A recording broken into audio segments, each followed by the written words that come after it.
కొంతమంది పెళ్లిళ్ళు కూడా నామకే వాస్తేనే చేసుకుంటారు.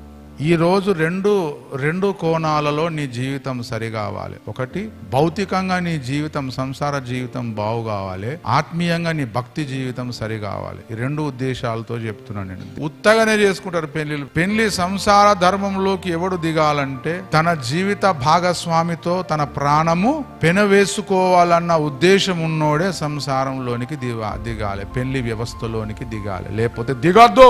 తల్లిదండ్రులు కూడా ప్రియ దేవుని బిడ్డలారా తన కుమారునికి తమ కుమార్తెనికి చక్కగా సంసారం చేసుకొని ఇద్దాము, వాళ్ళ ఒకరితో ఒకరు వారి ప్రాణమును పెనవేసుకోవడానికి మేము అనుమతిస్తాము అన్నోళ్ళే పెళ్లిళ్ళు చేయాలి. లేకపోతే లెక్కలేనని హెడేక్స్ వస్తాయి, మీకు తలకాయ నొప్పులు వస్తాయి. ఇప్పుడు అనవసరమైన తలకాయ నొప్పి, నీకు తలకాయ నొప్పి, ఇల్లంతా తలకాయ నొప్పి, సంఘం అంతా పెద్ద తలకాయ నొప్పి తయారవుతుంది. ఉత్తగానే పెళ్లి చేసుకుంటారు కొంతమంది, ప్రాణంతో పెనవేసుకోవాలన్న ఉద్దేశము